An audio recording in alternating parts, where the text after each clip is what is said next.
द्रोणाचार्य को भारत का पहले टेस्ट ट्यूब बेबी माना जा सकता है। द्रोणाचार्य के पिता महर्षि भारद्वाज थे और उनकी माता एक अप्सरा थीं। दरअसल एक शाम भारद्वाज शाम में गंगा नहाने गए, तभी उन्हें वहां एक अप्सरा नहाती हुई दिखाई दी। उसकी सुंदरता को देख ऋषि मंत्रमुग्ध हो गए और उनके शरीर से शुक्राणु निकला, जिसे ऋषि ने एक मिट्टी के बर्तन में जमा करके अंधेरे में रख दिया। इसी से द्रोणाचार्य का जन्म हुआ। अभिमन्यु की पत्नी वत्सला बलराम की बेटी थी। बलराम चाहते थे कि वत्सला की शादी दुर्योधन के बेटे लक्ष्मण से हो। वत्सला और अभिमन्यु एक दूसरे से प्यार करते थे। अभिमन्यु ने वत्सला को पाने के लिए घटोत्कच की मदद ली। घटोत्कच ने लक्ष्मण को इतना डराया कि उसने कसम खा ली कि वह पूरी जिंदगी शादी नहीं करेगा। अर्जुन के बेटे इरावन ने अपने पिता की जीत के लिए खुद की बलि दी थी।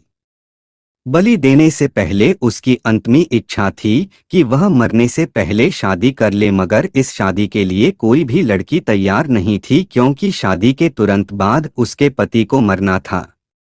इस स्थिति में भगवान कृष्ण ने मोहिनी का रूप लिया और इरावन से न केवल शादी की बल्कि एक पत्नी की तरह उसे विदा करते हुए रोए भी। सहदेव, जो अपने पिता का मस्तिष्क खाकर बुद्धिमान बना था, उसमें भविष्य देखने की क्षमता थी, इसलिए दुर्योधन उसके पास गया और युद्ध शुरू करने से पहले उससे सही मुहूर्त के बारे में पूछा। सहदेव यह जानता था कि दुर्योधन उसका सबसे बड़ा शत्रु है, फिर भी उसने युद्ध शुरू करने का सही समय बताया। अर्जुन के इंद्रप्रस्थ से दिव्यास्त्र की शिक्षा पाकर लौटने के बाद पांचों पांडव द्रौपदी के साथ काम्यवन में अपना आश्रम बनाकर रह रहे थे। तभी एक बार पांचों पांडव किसी कार्यवश बाहर गए हुए थे। आश्रम में केवल द्रौपदी, उसकी एक दासी और पुरोहित धौमे ही थे। जयद्रथ का काम्यवन आना। एक दिन दुर्योधन की बहन का पति जयद्रथ, जो विवाह की इच्छा से शाल्व देश जा रहा था, अचानक आश्रम के द्वार पर खड़ी द्रौपदी पर उसकी दृष्टि पड़ी और वह उस पर मुग्ध हो उठा। उसने अपनी सेना को वहीं रोककर अपने मित्र कोटिकास्य से कहा, कोटिक, तनिक जाकर पता लगाओ कि यह सर्वांग सुंदरी कौन है। यदि यह स्त्री मुझे मिल जाए तो फिर मुझे विवाह के लिए शाल्व देश जाने की क्या आवश्यकता है। मित्र की बात सुनकर कोटिकास्य द्रौपदी के पास पहुंचा और बोला, हे कल्याणी, आप कौन हैं? कहीं आप कोई अप्सरा या देवकन्या तो नहीं हैं? द्रौपदी ने उत्तर दिया, मैं जग विख्यात पांचों पांडवों की पत्नी द्रौपदी हूं। मेरे पति अभी आने ही वाले हैं, अतः आप लोग उनका आतिथ्य सेवा स्वीकार करके यहाँ से प्रस्थान करें। आप लोगों से प्रार्थना है कि उनके आने तक आप लोग कुटी के बाहर विश्राम करें।